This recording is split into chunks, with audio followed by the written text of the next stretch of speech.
the sky, you know how I feel. Breeze drifting on by, you know how I feel. It's a new dawn, it's a new day, it's a new life for me. Welcome to the Hive Mind. If this is your first time tuning in, this is a contrarian thinking live stream where we are not afraid to think past the headlines. So if you're easily rattled or offended on behalf of others, this probably will not be the stream for you. However, if you are the quote conspiracy friend in your friend group, you have found your people. Now, today we have a very special guest coming into the Hive, a gentleman known as John Ray, who has been working on the Long Island serial killer.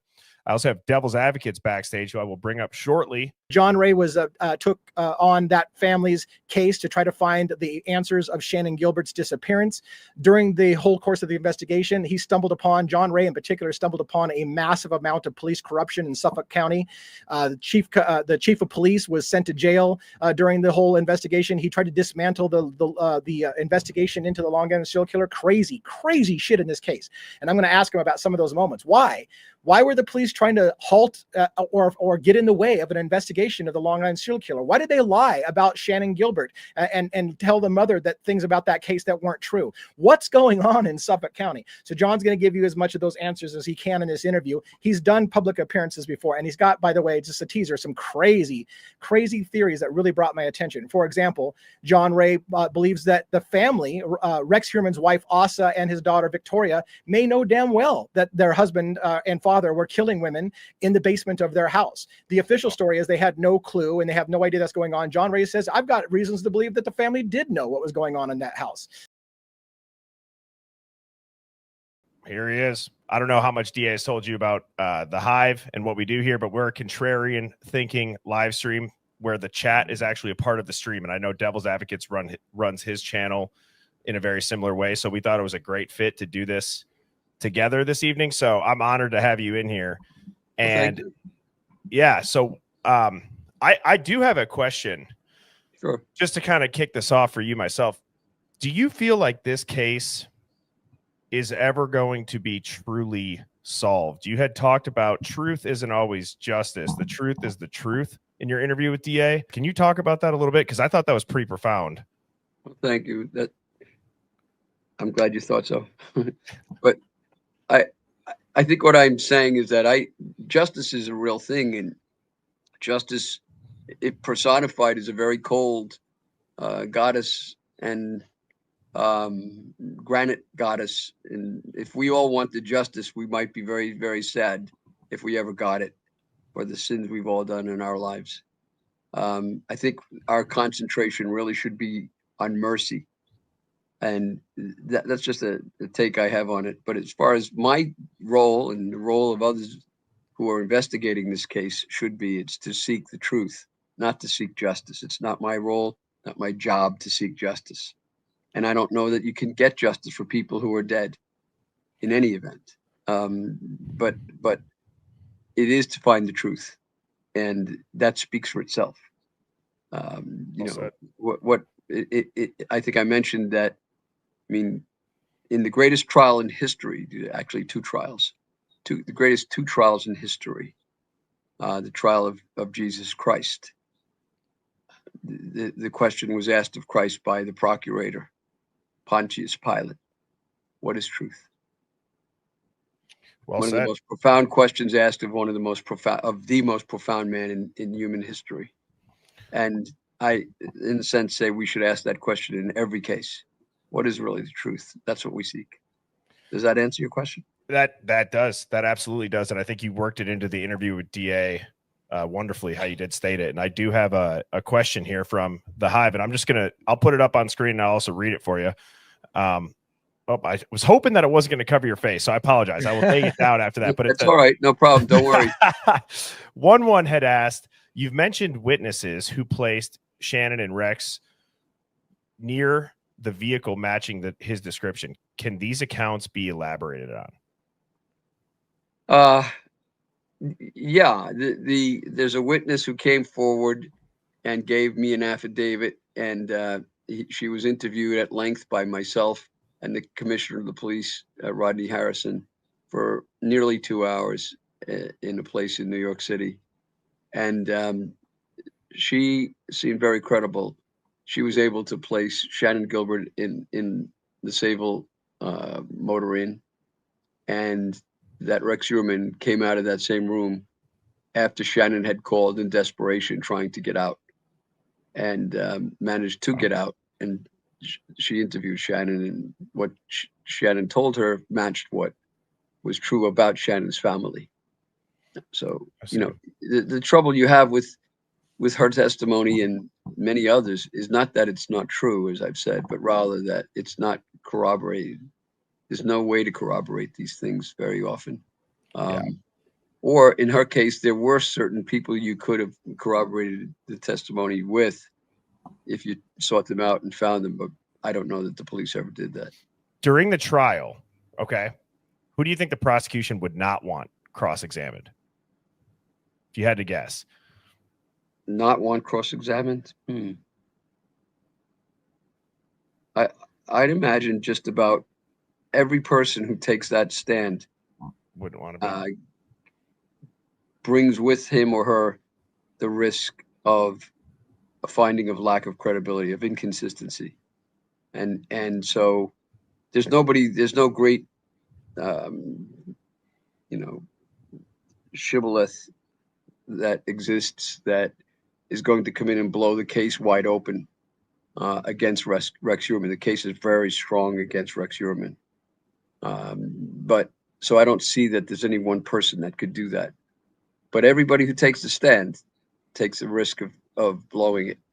And that's already occurred in the DNA testimony of the experts. The Michael Brown, the lawyer for Heuermann, did a fabulous job in pulling apart the so-called experts on the new DNA method of testing hairs that have no roots.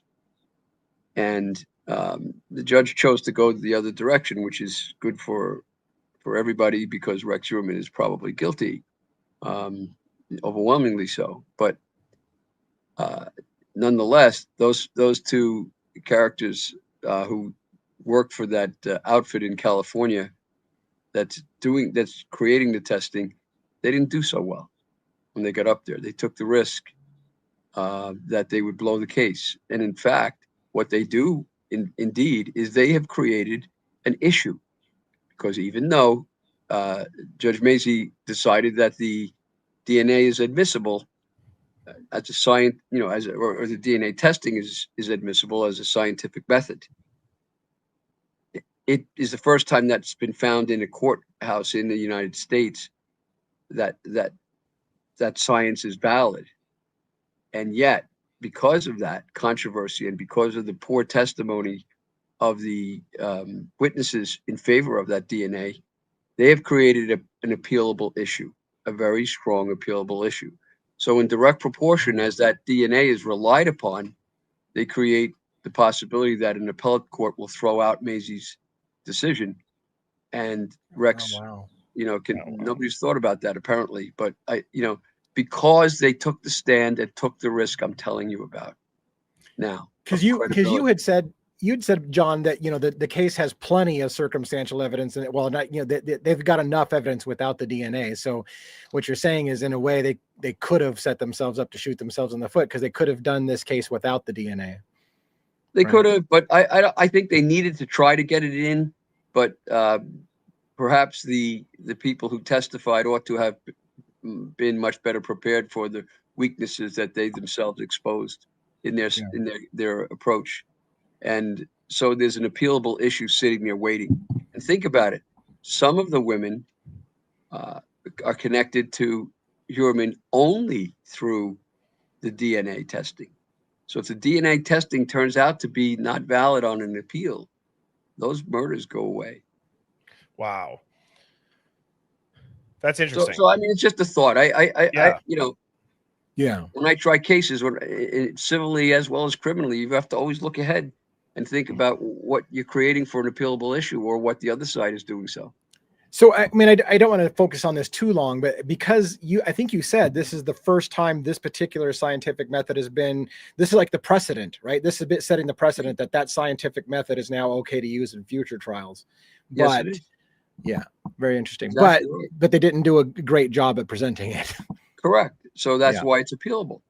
Yeah. And I use that as the prime example of what you asked me about, you know, about witnesses. So they all take that risk. I can't tell you how many cases I've had where, you know, you expect the witness to say one thing, and the witness says exactly the opposite when they're on the stand. Opposite of what they might have told you repeatedly. And it happens over and over. Do you have an Because example? we're human. Yeah, because we're human. And I was just going to ask you, do you have an example in your mind throughout your, I believe you had said 43-year career? Yeah. Do you have an example that doing pops into your head where you're like, oh my God, I did not expect them to say that, whether it's about this case or anything else? Just about every case I've ever had, that seems to happen sometime in some ways. And it depends on not necessarily, you know, against me, sometimes in my favor. But sure, I've had plenty of those. I can imagine. You have no idea, actually.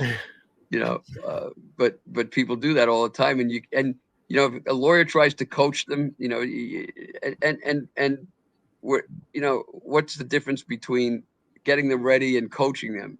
There's a gray area, isn't there? And when the lawyer tries to coach them, it just boomerangs inevitably. Why? You're making me digress, because when they say something that surprises you, is it when you're putting them on the stand, or where they're under cross? Like, is it, have you had this somebody? Yeah, that sucks. If you like, you coach them and you put them on and they still surprise you.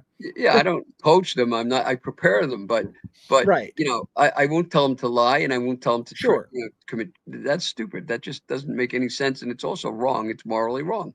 Right. So you don't do that. But if you know, they could sit there and look you in the eye and say, this is what happened, they could understand and say exactly the opposite. I just had it happen the other day in another case, in my favor, actually, but it happened. So people are people. That's what they take, that risk when somebody's going to put them up there. There's all that pressure on them. They've sworn to tell the truth. There's people watching them. They know they're being judged, and an expert, meaning another lawyer, is asking them questions that put them on the spot. What do you expect to happen? Yeah, I want to make sure we get a couple of questions that are very specific to the case, because we're kind of talking about some non-specifics to this case. And I don't know if Bertie can pin this or not, but like one of the questions was, you've alleged a broader potential conspiracy involving police and other individuals. Has Rex Heuermann's arrest changed your view on this at all? No, my view is that not quite as you've expressed it, if you don't mind me saying so. Mm-hmm. My view is different. My view is that you need to rely on evidence, and evidence is what is it? Somewhere in one of Sherlock Holmes' stories, it's evidence, always evidence. That's the key. So my idea is, let's rely on the evidence.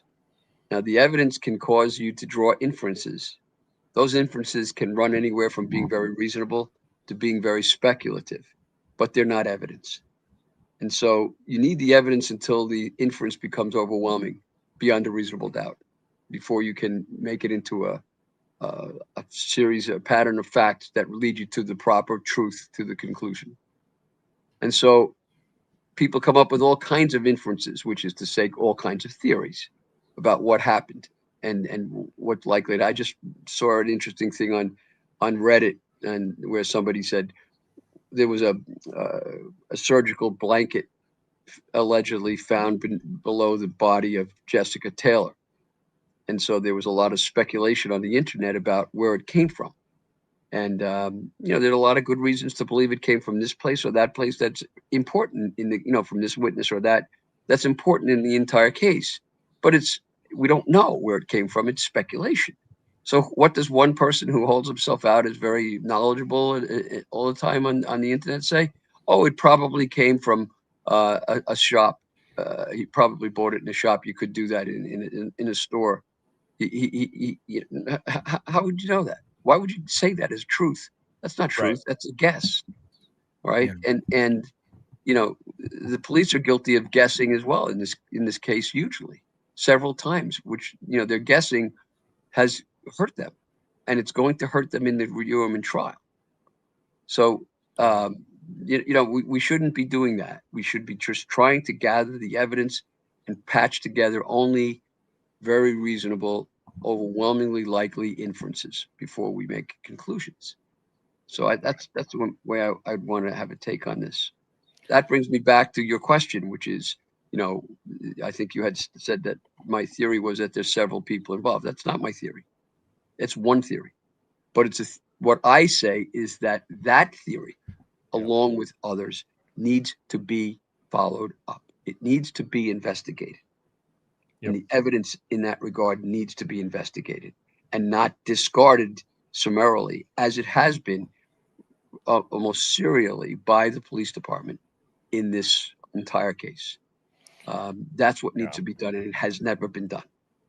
So, you know, that's my lesson for the day. If you know, I could say it that way. We need more investigation of these other theories that exist. That is music to my ears, John. That is exactly what I love to do that in general. I know DA does as well. And, you know, it's like theories with receipts, and people who maybe only read the headlines, they might call you a conspiracy theorist, or as DA said, maybe you're just the armchair investigator. And I thought it was great that you had said, no, sometimes, you know, having more eyes on it, you all are seeing stuff that leads to real evidence. So, well, and like John was saying, like a lot of times if you ask a question, all of a sudden somebody rephrases it like, you think this, and like, I don't think that. I just asked the question. We should be asking questions. Yeah. There's evidence that there are other people involved in the Heuermann case. How can anybody deny the evidence that the hairs of Åsa Ellerup are found on several of the bodies, and one hair on the buckle of the belt that was used to strangle one of the girls? That's evidence. That's real evidence. It's her hair. And what does that mean? Does that mean she's involved? Somebody needs to look harder at that question and not just write it off blithely, as the district attorney did do, I think at the urging of the police department, that these were hairs that fell off of they were family hairs gathered on Rex Heuermann. They fell off of him while he was killing these girls. Same with the daughter's hair, the same with the first wife's hair. There needs to be more investigating of why those hairs were there. Think about it. If we're going to hold Rex Heuermann rationally responsible for the deaths of some of these women only because we can connect the DNA to him, doesn't it follow logically that the hair is more directly connected to the people whose hair it was than it is to him? And there's not a scintilla of evidence that it fell off of his body. That's an inference without evidence. So what do we have? We have an equal proof that they're guilty, the people whose hair it was, as he's guilty, if we're going to rely upon that evidence alone. Yeah. Right. And I don't want to beat this to death, but that's exactly what I say about law enforcement and stuff like that getting narrow focused, because once they decide, they start to not look at anything that doesn't support what they're going for in that conviction. So they stop asking the pragmatic reason for that. There's a very pragmatic reason for that. That's historical. You can see it in case after case across the history of criminal of serial killers and crime in America. And that is that when the police finally get, you know, they narrow down a difficult case, a complex case, and they narrow it down like they did here to certain facts that prove that this person is the killer.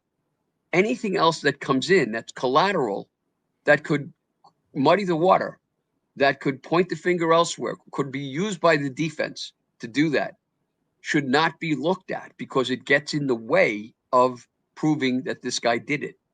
And so they willfully, intentionally ignore those kinds of circumstances. They don't spread their wings and investigate everything.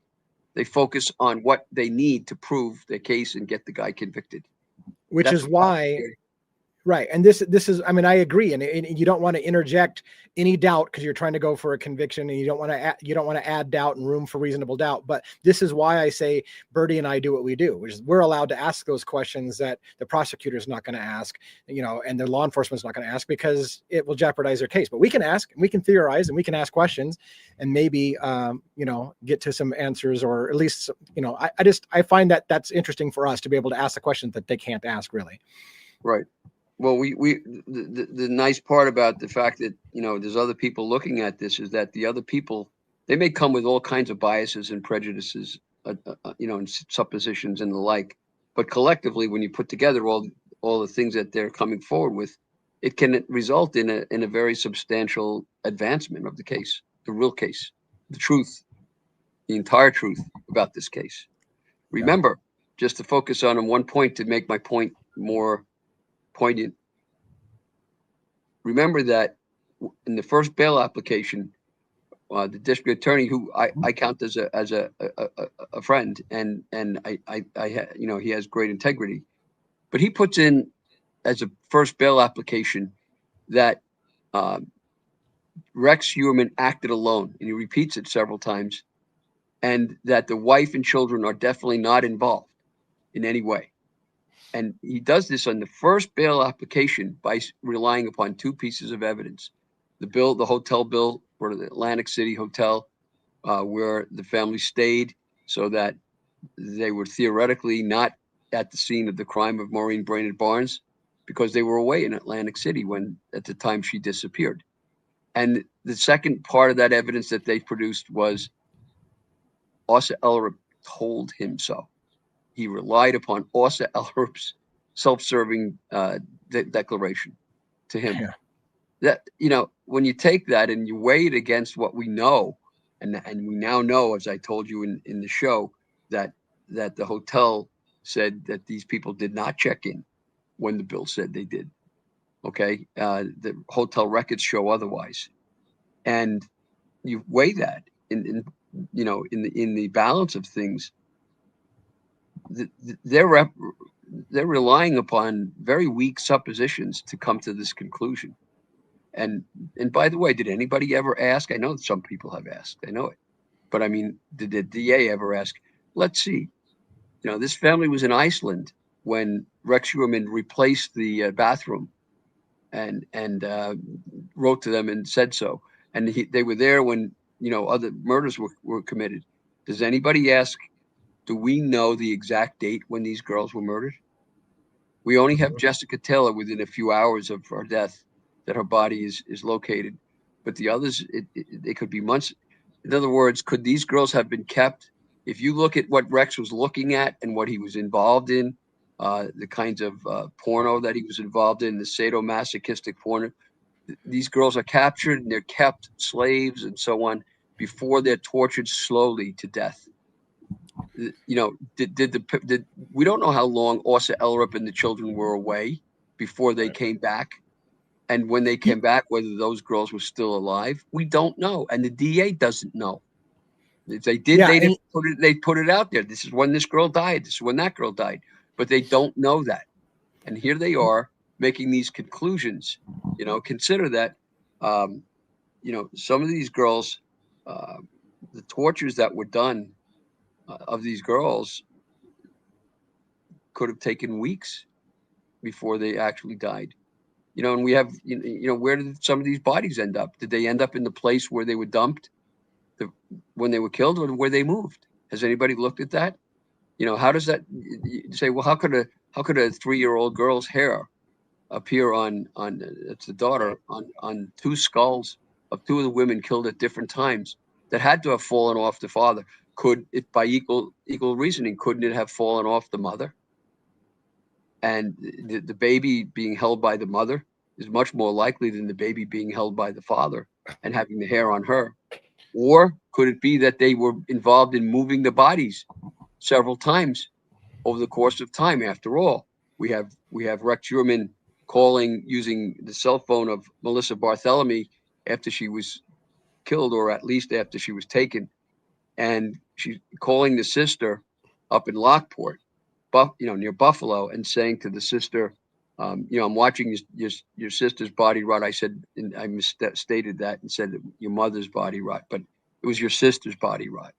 Well, if he's doing that, and it looks like he really was, and he's involved in that kind of sick stuff, isn't there a good chance that other people were involved in that as well with him? Look at the circumstances of this family. Everybody says, "Oh, look at Orsa Eller. Wow, how could she possibly be saying that this is her hero? This man is her hero of her life when she knows that he's very likely done this. And how could she say that he's her sweetheart and all these things she called him? Excuse me. She can say that if she's involved in it, couldn't she? Isn't that the most likely explanation? I don't say it's the actual explanation, but it is a good one and should be looked at more carefully. There are other people potentially involved in this case, likewise in the Shannon Gilbert case, that I have evidence of. Such a I don't know. Thought, Yeah, and what you were saying, and was this the narrative of, well, the killings must have happened while the family was out of town. You're pointing out there's really no evidence of that. They're just it's a narrative, right? So they're like, well, how could it have happened without their understanding? It must have been every time they went out of town, that's when it happened. But now that you're saying it, I don't know that they've ever proven that any of the murders happened during that window. No, nobody can prove it, and although they could possibly disprove it, and that should be looked at. Taking this as a small instance, I'm hoping that the homicide people thought of this. They probably did, because they're not stupid people by any means. So Rex sends a note to wife. Well, wife is in Iceland, saying, the bathroom. I made a mess in the bathroom, so I replaced the bathroom. And like this great announcement that he did that. Any cop dealing with people in crimes who are involved in serial crimes like drug dealing, haven't they noticed that people speak in code to one another? They speak in codes. I mean, I can't tell you how many drug dealers I've represented over the course of years who they had their own codes worked out. Some of them were very silly, but they were codes. And was that a code for her to come home, that he cleaned up the mess that he had made? It's time to come home and do whatever they're going to do with the body. Could it be that? Was that a code? Was that a signal to her to write to her? I mean, what do you make a mess in the bathroom, so you completely replace the bathroom? Does that sound right to you? No. Or is it a code that, I murdered somebody, there's slaughter all over the place, come on home? Did anybody think of that? Yeah. Well, when you say it like that, it seems almost as if the wife is aware that he's got a sick habit, and either she doesn't necessarily maybe want to be around, or if she was traveling, at that moment, and he gave her the green light to come back home. I mean, I don't think that that's a stretch. It's just, I think that there's so many people that is such a dark theory, because it's not relevant in their life. They don't know anybody that's ever had a habit like that it's hard for them to wrap their head around. Oh my God. Like, when you're hearing, people like yourself saying that does sound like a code. It really does. I'm so glad John said it, because when I say shit like that, people kick me in the nuts. They're like, "Oh, the devil's over here, just making a stretch." I'm like, "Hey, even John makes some speculations from that." Well, it's not a speculation. Again, it's asking questions. Yeah. He's not saying that's what happened. It's like, why wouldn't we ask?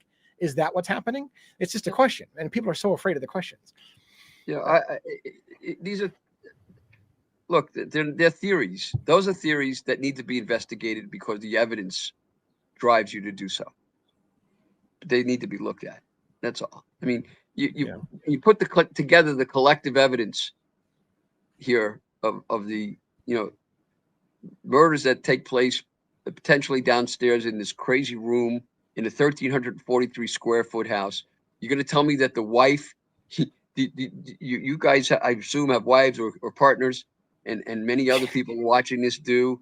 Did you ever meet a wife that doesn't go downstairs and want to look right away when the husband says, "Don't go downstairs and look"? Yeah, that's not going to fly at my house. Where's that going to fly? And they've got a submarine-like door with a handle like a submarine. Yeah, a metal door, and nobody pays attention in a 1,343 square foot house. You hear everything that goes on in a house like that. You Yeah, put that yeah. together, you've got this the hanging on the wall in their house. When Peacock interviews them, is Baphomet the devil? A wall hanging of the devil, and behind that a wall hanging of witchcraft symbols, and you don't put that together and say, hey, something's up here, something's wrong. They have on their table, kitchen table, when the police come in a year after the second time they come into the house with a warrant, a year after the first time almost, and there's a book on the table that the Church of Satan uses as their Bible, that they made a Kane Mondo movie out of that book, filled with pictures of women disemboweled and their legs cut off, and dead people with their heads chopped off and so on, laying on the kitchen table in that house when they came in the second time, when the daughter alone was home. You know, and then you look at the daughter's pictures, the consistency of all these things, consistent with murder, consistent with death, consistent with the enjoyment and pleasure of sick pleasure of watching death. And you don't put those things together and say, wait a minute, there's something wrong here. Right. I would think. Wow. Those things never seem to get into the narrative. And that was going to actually be a question that I personally had, is like, is there one question that you wish that call it the mainstream reporters would ask law enforcement when it comes to this case that they have not been asked, to just like straightforward yes or no? Or is there a question that either the media knows not to ask that you think if it was, would really put LE on their heels? No, I can't think of a single question, but I can think of, I'm not that creative. I don't have that dramatic flair, but I can think of this. When the police speak, when the district attorney speaks, once, please, once, for the first time, I haven't heard it yet in the years I've been in this case since 2011. Once, would you please, reporters, question them and do follow-up questions that put them on the spot and challenge their inconsistencies? They haven't done that once. They just, the media is just completely complacent and takes exactly what the police feed them and say, oh, that's the police, that's fine, okay. And when they ask a question, like there was a question asked at the last press conference with Ray Tierney by one of the reporters, is Shannon Gilbert involved in this case, in the Heuermann case? And Tierney, he misdirected the answer. He didn't answer the question. Nobody followed up and said, wait a minute, you didn't answer the question. How about you answer the question? Nobody asked that. Nobody did that. And they don't do that again and again and again and again. They don't challenge authority, because that's how they make their living. That's their food. They're fed by the authorities with information, and they take it and accept it. And you said it before, the spoon-fed media who doesn't ask critical questions. And it drives me nuts, because then so many people in America just parrot mainstream media, which is never going to ask the difficult questions. And this is what Bertie and I butt up against every single day on our channels, is people come into us and say, well, it's this way because the media told us. And I'm like, the media doesn't ask the right questions. But anyways, I'm off my soapbox. No, it's a great point. I mean, I think the point, like hearing it from you, gives it validation. It's all validation, or it's not that we need validation, but it is nice to hear somebody that's actively involved in a case where you see it in person, right? We just have to kind of see it through the headlines and sift through, the black and the white. So, I mean, personally, I'm glad that you said it. I think that there should be reporters. I've always joked around and said I could never be an actual reporter, John, because if I asked a question and someone didn't answer it, I'd be like, well, we're not going anywhere until this question gets answered. Like when they held to your point, they held a press conference, the Commissioner Rodney Harrison and Ray Tierney, back in May of 2022, when they decided to finally release the tapes to the public, which I convinced them to do. I convinced Rodney to do in my office. He sat right here where I am now, and agreed to release the tapes to the public, the 911 tapes of Shannon's calls. They held a press conference at Suffolk County Community College for media only. And at that press conference, after they made a speech and put up misleading outright false photographs of the marsh and such things as that, and said, well, the conclusion was, according to Detective Lieutenant Byrer, head of homicide, she died of an unfortunate, tragic accident, and they left it at that. Now, you start off with this. Wait a minute, how do you know she died of that? And what accident are you referring to? And what's your evidence of that? Did you ever hear of homicide detectives drawing conclusions without evidence? Their whole lives are endued with evidence. That's what they're all about, is evidence. They have to have evidence in order to convict people, or those people walk free. So they're very attuned to evidence. They have not a scintilla of evidence that she died of an accident. They don't say what the accident is. They don't say how it happened, when it happened, because they don't know. So then how can they conclude that that's what happened? So shouldn't somebody in the media have asked them what I just pointed out and said, Yes. how did you do that? What is your no? And in fact, they were allowed to walk off the stage and say, no more questions. And nobody's ever come to them and said, wait a minute, you walked off the stage last time and said no more questions. How about you answer our question? And then ask them real questions. Yeah. They didn't do that. Yeah, I could go on and on about that topic, Right. and I won't. So, DA, if you got a question from your side that somebody was wanted to ask. John told me when we first got together, we could be talking about this for 8 hours and never scratch the surface. There's a million great questions in there, each one of which could take 20 minutes to discuss. So I'm kind of inclined to let John go and move on with his night, unless, John, you want to say any closing thoughts to our audiences and stuff tonight. Or I have one fun question. Yeah, sure. That's kind of fun. Quote. All right. If the New York Times gave you tomorrow's front page to print your, quote, real Long Island serial killer story, like, what would your headline be that you would run? You have full green light. What are you putting on it? In the New York Times? Yeah, I'm putting it on the spot, but what's your on the spot answer? Why do you ask me these? Creative I don't know, John. You seem like a fun guy. I don't know. He just told you earlier he's not an on the fly kind of guy to throw that stuff out there. It'd be a good one to end on, right? I don't have that. It's not in me. I'm sorry. I didn't know if you had one. That wasn't fair. That wasn't fair, Bertie, to do that to you. No. I know. But either way, John, I just want to say also thank you so much for your time and for being patient. Sure. And it was an honor to have a chance to speak with you. And I'll give you the floor if you have any closing thoughts for anybody in the audience. Just the closing thought is that this case is not over. These cases are not over.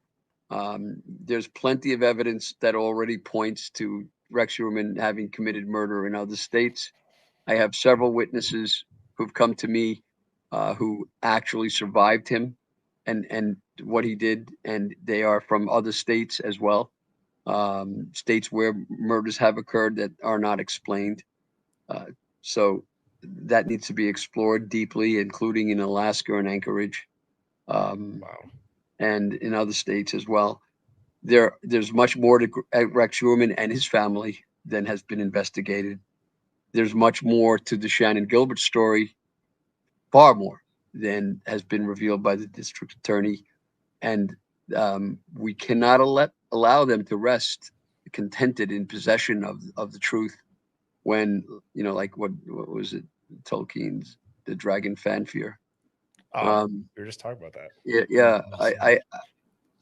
They cannot be allowed to do that. And the only way to make sure that they're not allowed to do that is for the public to do what the public does so well, which is to put pressure, notwithstanding the media, upon the authorities to do their job. And, the trouble we have is that many of the public themselves are, going along with the authorities because that's what they do. You see them on Reddit, that places like that, where there's an awful lot of people who are just convinced that whatever the DA says is okay, whatever the authorities say is okay. It's not. It needs to be deeply investigated. There's also here the culture of corruption that has existed throughout more than an era within the Suffolk County Police Department and within other institutions in our society here on Long Island and throughout the country, where I've spent some time, for example, in Jersey City, New Jersey, up in Buffalo and Lockport. where there's connections of this corrupt culture, that needs to be investigated. It needs to be broken open, and you will find when that crust is broken through, and you get into the muck, how really evil has prevailed, and that this needs to be fought, and it needs to be fought by the search for the truth. That's a great way to say, and it's a shameless plug. If the mainstream media won't let you talk about it, John, you're always welcome to come on Birdie and I's show and talk about anything you get. And I got your headline. It's "These cases aren't over," and then just have all their pictures right on it. Look at that teamwork right there, man. Awesome. Well, thank you so much, John. I really appreciate the time. And with that, Hive, I'm going to be back on the stream tomorrow evening at 7 p.m. Central. Devil's Advocates will have the full interview that we had premiered here in the Hive before John was kind enough to come up and answer some questions. And with that, I hope everybody has a fantastic rest of their night. Thank you again, John. Thank you, DA. Cheers. Thank you, everybody. Thank you. Birds flying high, you know how I feel. Sun in the sky, you know how I feel. Breeze drifting on by, you know how I feel. It's a new dawn, it's a new day, it's a new life.